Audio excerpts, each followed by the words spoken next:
3, 2, 1. Here we go!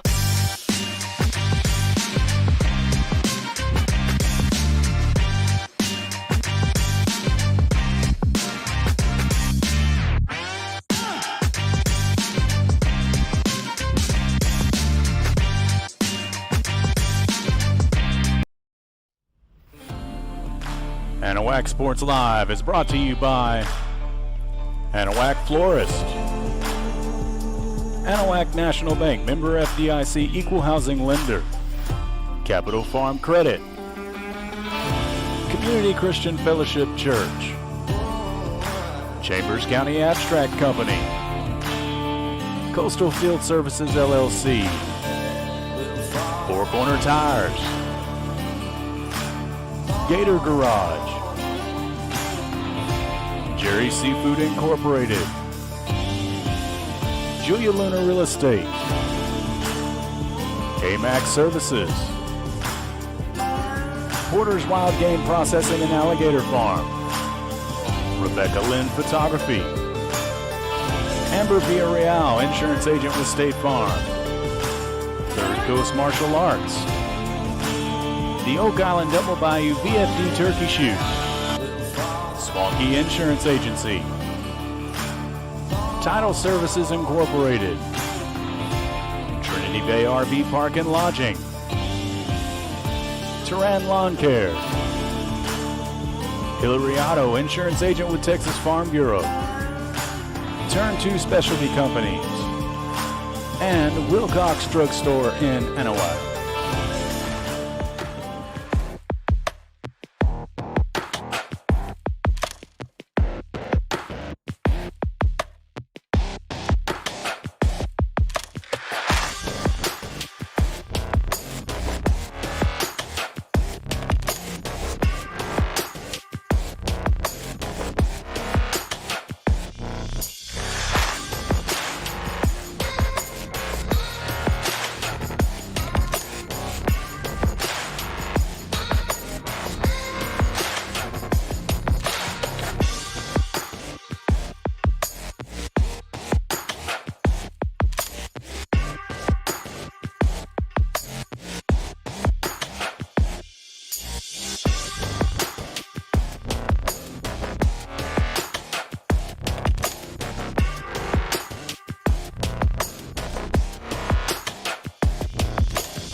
Welcome into Hornet Stadium on the campus of Hardin High School, where tonight Anahuac Sports Live brings to you District 10 3A play, the opening game for the Anahuac Panthers as they face off against the Hardin Hornets.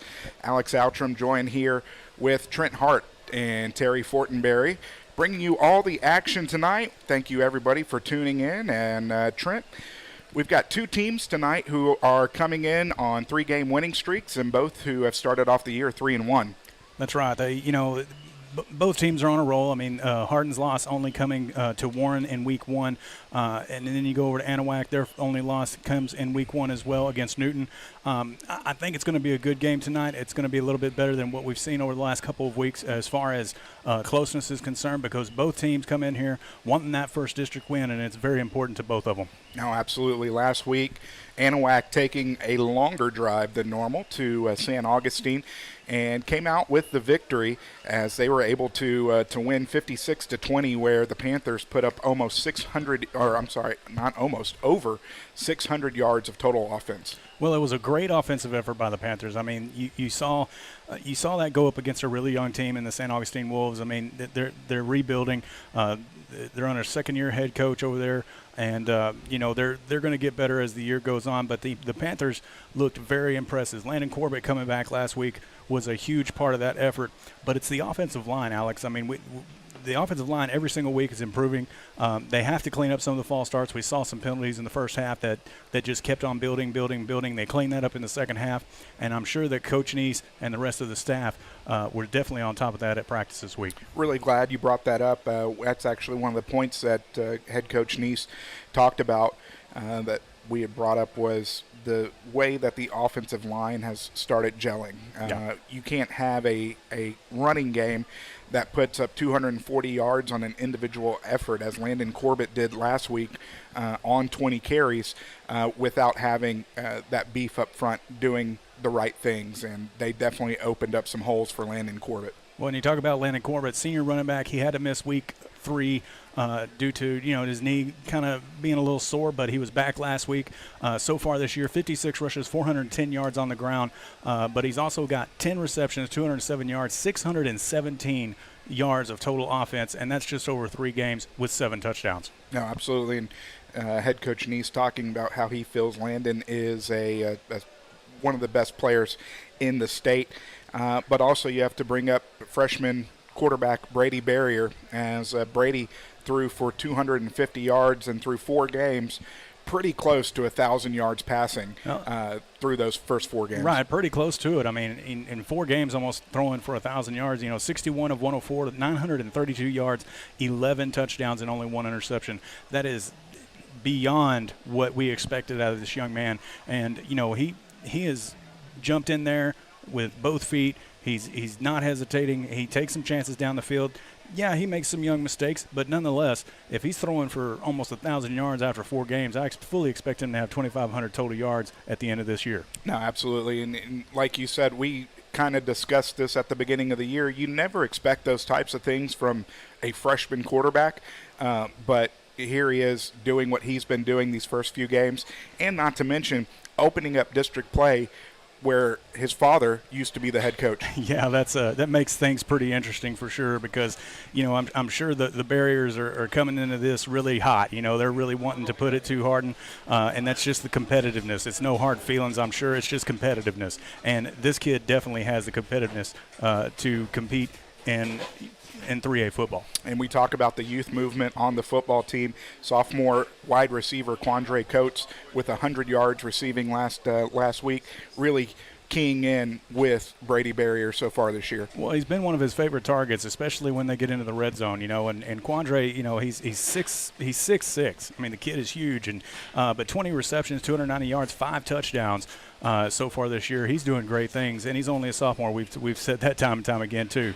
And the term that head coach Neese used on the pregame show interview, special in regards to Quandre Coates, but also another wide receiver really leading the way this year, a senior this time, Robert Bailey. Right, Robert Bailey is another one of those that had really kind of had a slow week 1, and then week 2 really hit his stride. Last week he did even more so, but a 16 receptions, 198 yards, 4 touchdowns, just a little bit off the pace of what Quandre was, but also one of Brady's favorite targets.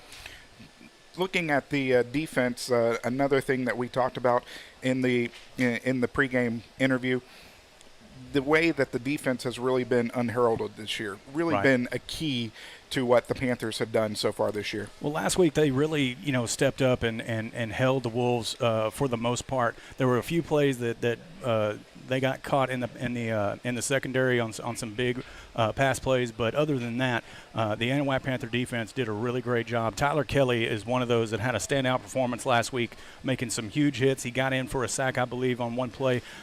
He was just flying all over the field, and but the blitz packages, they weren't as prominent last week. I expect that to be a return here tonight because this Hardin team likes to pass. It's a very similar offense to what the Anahuac Panthers run. They run a lot of shotgun.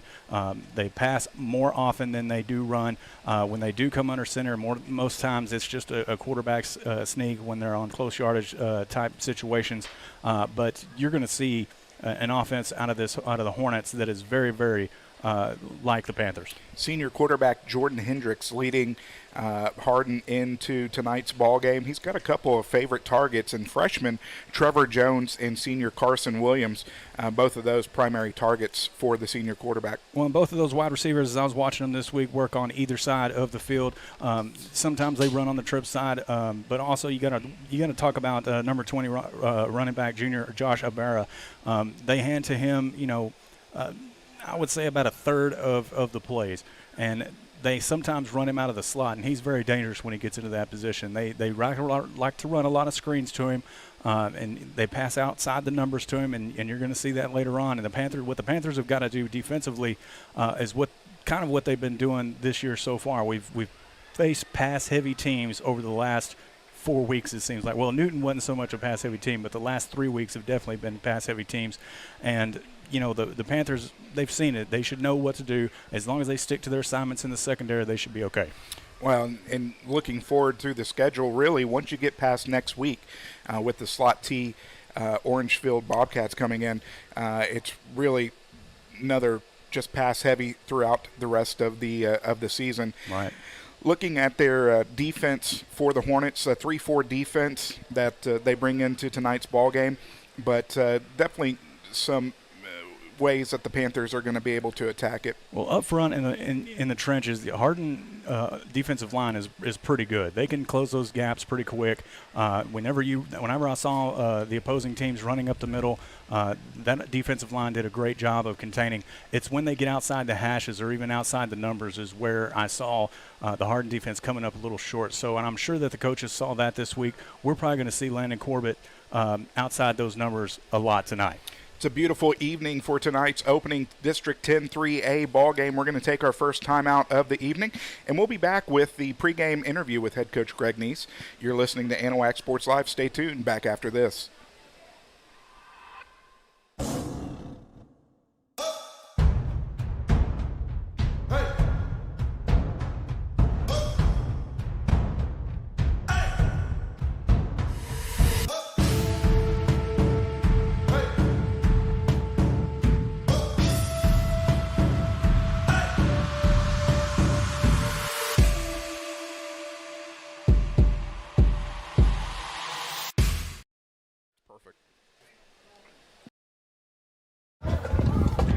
Alex Outram back on the Third Coast Martial Arts pregame show, joined by the head coach of the Anahuac Panthers, head coach Greg Neese. And Coach, as we turn the page, getting closer to October, that also means district time. First District 10 3A game of the season tonight. Yes, this is what you play for. We call it the playoffs to get into the playoffs. So every game counts now, and tonight's game and then the next 4 weeks are going to be very crucial to see, where we fall in as far as the playoff picture. Took a little trip out to San Augustine last Friday night, and the results were very positive, to say the least. Yes, there were. There were a lot of penalties. That was the thing we need to improve on, and the referees were kind of penalty happy, and for both teams. And but anyway, there's some things we got to work on as far as keeping our hands inside. But I really liked the way how we approached that trip. It was a long trip. It was about 3 hours, and we stopped in Jasper and did a little walk through in one of the parks. Had a little sack lunch, put them back on the bus, and it was they were having a good time. It was a good experience, and we told them it was like a business trip, and they handled it very well, and very proud of how we performed and how the outcome was. Looking at that ball game and really the first few games of this season, I think the defense has been pretty unheralded up to this point. Absolutely. Our defense from the second game last year has been the bright spot of our football program, and that's very important. If you want to have a good football program, is to have a great defense. And I'm an offensive guy, but I love watching great defense. I love watching us play and our kids fly around. And we may look outmanned in a lot of areas because, probably one of our best players all year is probably the shortest guy on the field every week, and that's Brooks Henneke. And then you got Dye out there also. He's not much taller, but those guys are all over the place, and nobody can block them. And it's just it's great to see great defense at Anahuac. When you looked at some of the defensive film last week, who were some of the kids that stood out? Well, you got Brooks, but and Dye, those two guys. But defensively, you got Quandre Coates, the defensive end, and you got Big Rob Bailey. Preston Mouton's having a great year. He's a senior. He's invested a lot, and he's really a good player for us and one of our captains. And it was good to see Landon Corbett back, and he ripped off about 250 yards and had about 300 yards total offense. So it was very good to see those guys play. And, of course, Brady Barriers starting out his high school career very well, and he throws multiple touchdowns each game, minus the first game. And it was just overall a very good team victory. Our kickers kicked the ball well, and had some good protection on the extra points. So it was a great team victory. I think we ended up with about 600-something yards offense. So that's always good to see. Hey, you took my next question. Over 600 yards of offense.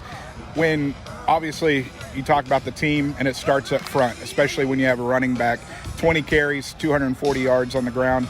Talk a little bit about what the beef up front was able to do for Landon and for Brady. Well, the offensive line is really starting to gel right now, and we have 3 really good players coming back, and with some injuries and stuff. Earlier in the year, each of them had to play different positions, and we got probably about 7 offensive linemen right now, maybe 8 that rotate in there. We got 3 that play all the time, and they are really doing a great job. Coach Dale's doing a great job with them as the offensive line coach, and I think our pass protection's been excellent. We've only given up 1 sack all year, and that was kind of a question mark coming in of how could we protect the passer. And we kind of changed some schemes pass protection-wise, and that's what Coach Barrier has brought us. And so far, they have been a real bright spot for our offense. After a week off for Landon, as you said, really big game for him. Were you happy with his performance, especially how he looked coming off the week off? Yeah, because we didn't know there for a while. He was waiting on an MRI, and he couldn't get in.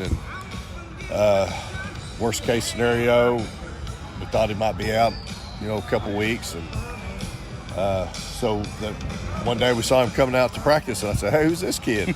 And so it's good to see number 7 out there, and everybody pays notice if he's out there or not. So I know he missed yesterday, or had something to take care of, and he wasn't at practice or wasn't at 5th period, and everybody was like, "Where's Landon? Where's Landon?" So he's out here tonight, and I'm not expecting him to have a good game. And Sucker's played a lot of football games. He's a 4-year starter and started every game for us at running back and outside linebacker. So, he's one of the best players. He's an all-state football player, in my opinion. So as he goes, we go. How much fun has it been to watch the development of your freshman quarterback, Brady Barrier, week after week, leading up to the last week, throwing for 250 yards in last week's ball game, through 4 games, pretty just shy of 1,000 yards passing already? Right.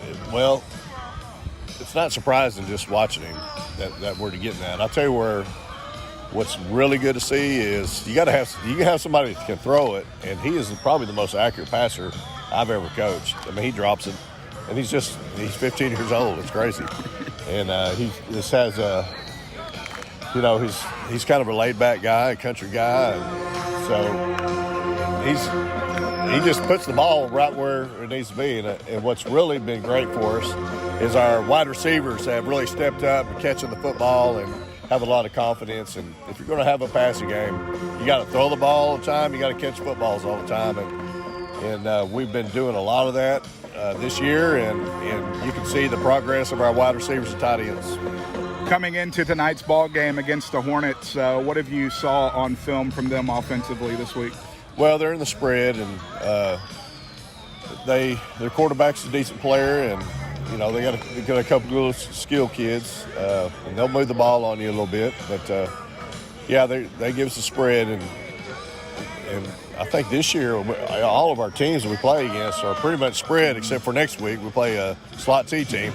So we may or may not have been working the slot T the last couple of weeks, because that's going to be a big game for us. But first we got to get by this one. We got Orangeville next week too. But Hardin's offense is a good offense, and we got to be ready for them. And they're defensively, they run a 3-4 defense, so we'll kind of see that the rest of the year. Also, as far as some of our district teams, a lot of teams run the 3-4, so that'll be good for us to work on this tonight. And we still got to block them. They got a pretty good nose guard, and we got to take care of him. And we got some skilled kids in the secondary, so it'll be a good game for us tonight. Keys to victory tonight, Coach? Well, I always say a fast start. Coming with a fast start. Minimizing the holding penalties. That's what we got to get better at on offense, and just take care of the football and swarm on defense. And when we get the ball inside the 20, sometimes we've had a difficulty of punching it in. We got to take care of the red zone. So All right. Head coach Greg Neese of the Anahuac Panthers. Appreciate the time before the game, and best of luck in tonight's contest. All right. Thank you, Alex. We'll be back with more after this on the Third Coast Martial Arts pregame show. Back after this on Anahuac Sports Live.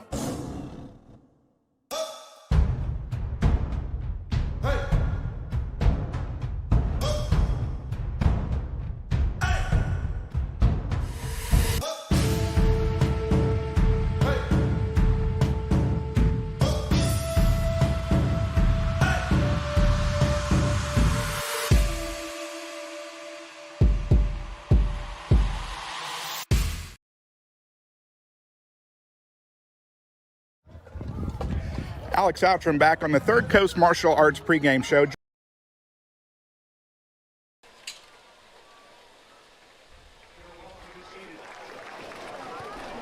Alex Outram, Trent Hart, back here from Hornet Stadium on the campus of Hardin High School, where tonight the Panthers are taking on the Hardin Hornets in the opening ball game of District 10 3A play. Thank you for joining us on the Third Coast Martial Arts pregame show. About 6 minutes or so away from kickoff tonight. We got some good information from head coach Greg Neese, talking a little bit about last week's game, some of the standout players, and what to look forward to tonight. As Trent and I talked about earlier, we've seen the offense really clicking so far this year, especially Brady Barrier and Quandre Coates, along with Robert Bailey, as they've both had multiple touchdown games with multiple receptions, really using their height to their advantage. Quandre, especially 6'6", really taking advantage there. But we're going to see a Hardin Hornet team tonight who is going to throw the football around. Good thing is that the Panthers have seen teams like this from the beginning of the year. Secondary has played really well. One player that we've mentioned quite a bit this year has been Brooks Henneke, as he has taken interceptions to the house. He had multiple interceptions in back-to-back games, but also up front you've got players like Robert Bailey, and really disrupting the backfield, causing turnovers there. Secondary, we talked about Brooks Henneke, but also Kai Till, as Till has been a difference maker back there in his safety position.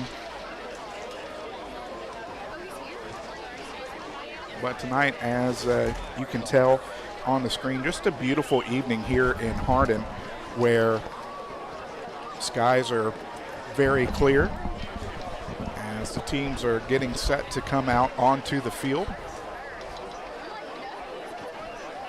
Good crowd here tonight for the Panthers, showing up strong and in force here in one of the closer away games in District 10 3A.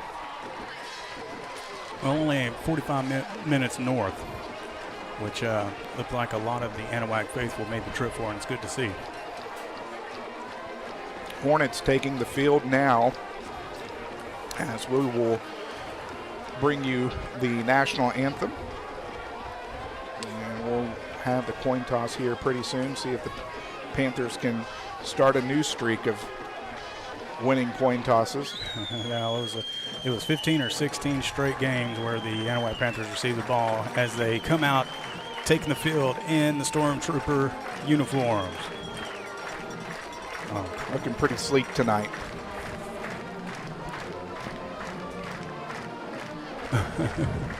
Well, had our camera pointed a little too far the other way. She got it. But they do look slick with the white helmets, white shirts, and the white pants.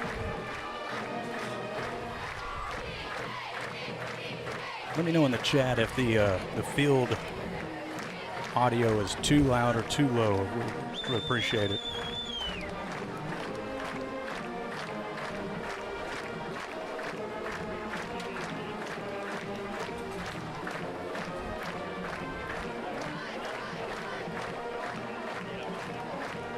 Friday, Anahuac sounding good as always. Tonight we're going to hear the national anthem from the Hardin Hornet Band. Head coach Randy Snell of the Hornets trying to make a splash here in district play, as coming in off of last year 3-6 for the Hornets, trying to turn that program around. Panthers, of course, tri-district champions, and looking to go back-to-back and have a strong chance, I would say, to take it all the way and be solo champions this year. Well, Cullen and I talked about it last week. They definitely have a shot to take it by themselves. Honor Shirley, Aaron Mayer, Saysville Norman. Flags are located in the southwest corner of the stadium. Our national anthem will be performed by the Hardin High School Band. We will take a timeout and tune in to the Hardin Band playing our national anthem.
Captains will be set to take the field here for the coin toss.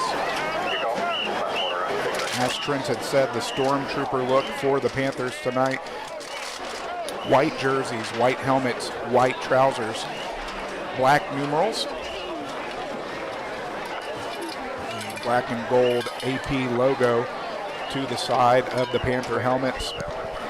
The numerals and letters outlined in gold on the jerseys. As for the Hornets, they are in their blue and yellow jerseys. As they've got yellow trousers and yellow helmets, blue jerseys, yellow numerals outlined in blue.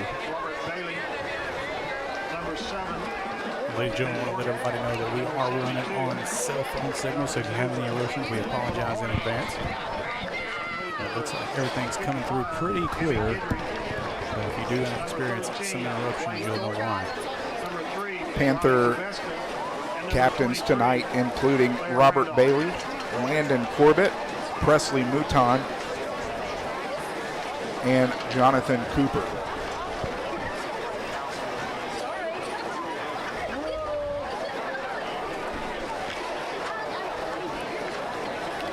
Weather tonight in Hardin, 85 degrees and clear. Temperature will keep dropping as the sun goes down. Flagpoles are pretty still. They are expecting wind gusts up to 13 miles per hour.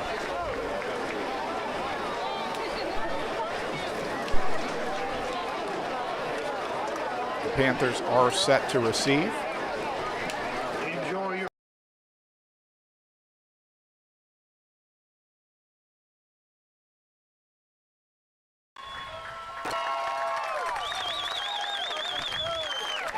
So we are set.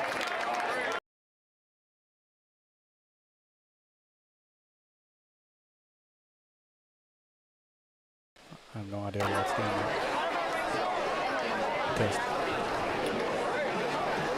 We are set.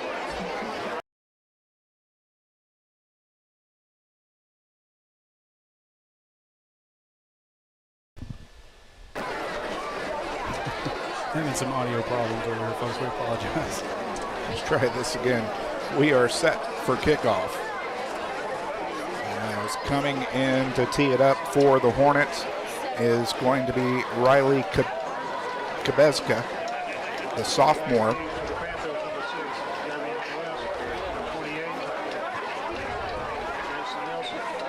Back deep for the Panthers.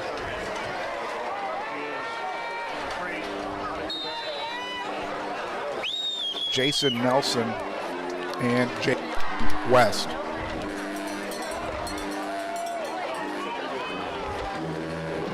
Pooch kick is going to come down to the 29, put on the turf.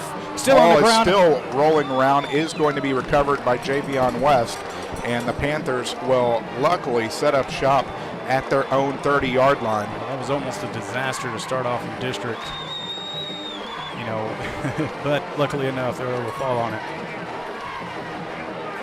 So Panthers will set up shop their first drive of the ball game at their own 30. Freshman quarterback Brady Barrier will bring the offense out onto the field.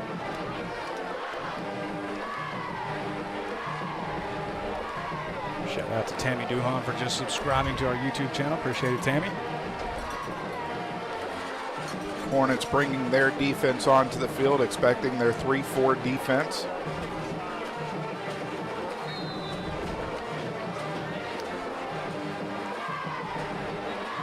Well, there's two offenses out on the field. I'm not sure what, yeah, the ball was recovered by the ball Panthers. was recovered by the Panthers. And the Hardin Hornets thought that they could recover it and sent their offense out on the field. Randy Snell seems to be pleading with the referees. I don't understand. I don't either.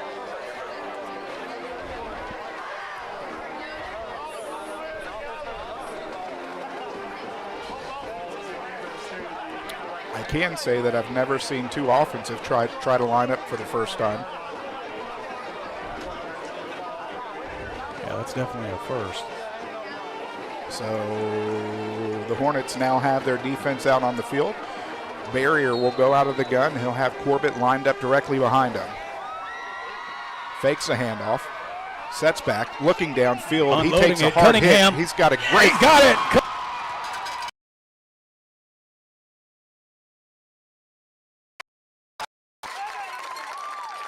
Right in the bucket as Barrier delivers it to Cunningham. 44 yards on the pass and catch, move the chains. Barrier, handoff, Corbett left side. He's going to pick up a few. Second down.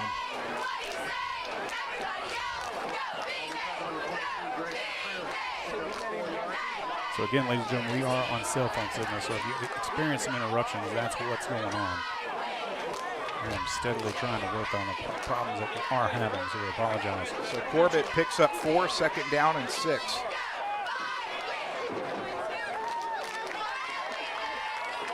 Corbett out of the gun. I'm sorry, Barrier out of the gun, fakes the handoff, delivers downfield, was trying to get Coates, was going to be tipped away as getting in on the coverage was Landon Punton.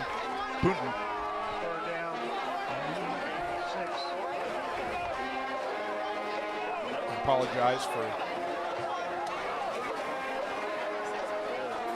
killing that name.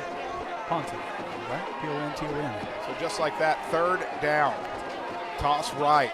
DeLeo is going to pick up the needed yardage, but there is laundry on the field. We'll have to see what the call is. It's in the vicinity of holding, so that's what it's going to probably be. Chop block on the offense is going to set the Panthers back about 15 yards.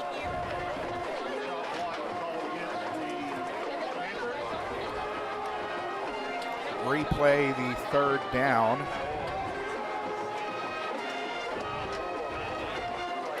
First penalty of the ball game.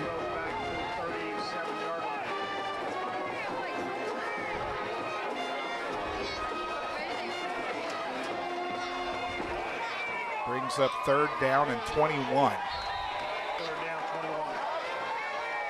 3 wide. Panthers moving left to right. Wide receiver screen to Coates. Across the 35. He's going to get met by a host of Hornet defenders. He'll get stopped at the 31. That's going to be a pickup of 6. We'll bring up fourth down and 15. Looks like I am getting some interruptions in the feed. Let me know in the chat, please, how the video feed looks.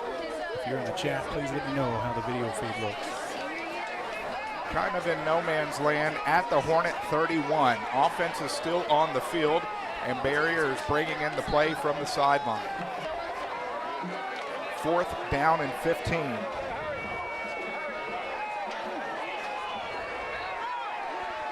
Barrier out of the gun. Hard count. And we're going to have a timeout by the Panthers. Looks like the Panthers were trying to draw the Hornets off sides. We'll take a timeout with them. Back after this on Anahuac Sports Live.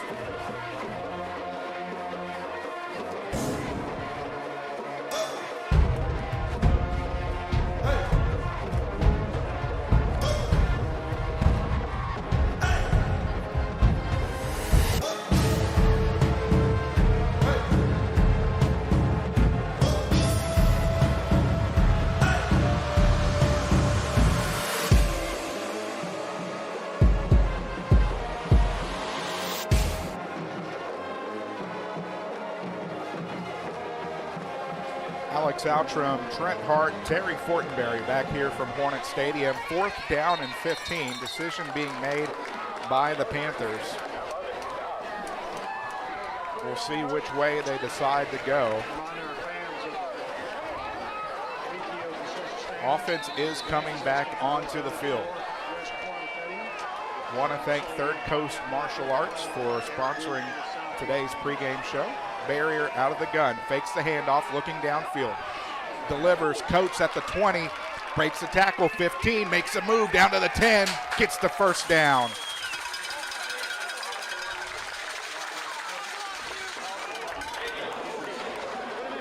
Pickup of 22 brings up first down. Again, let me know in the chat how the video feed's looking, please. Handoff, Landon looking right side off the right hash, not much working. He is going to pick up a couple. We'll bring up 2nd down and goal. If you're listening, if you got my phone number, send me a text, please.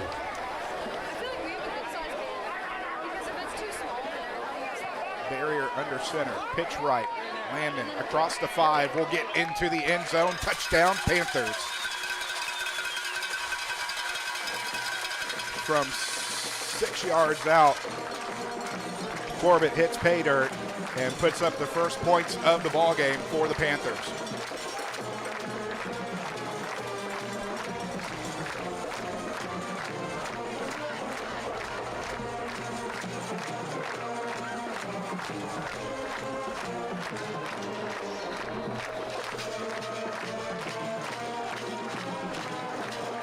Now under center's Barrier, pitches to DeLeo into the end zone.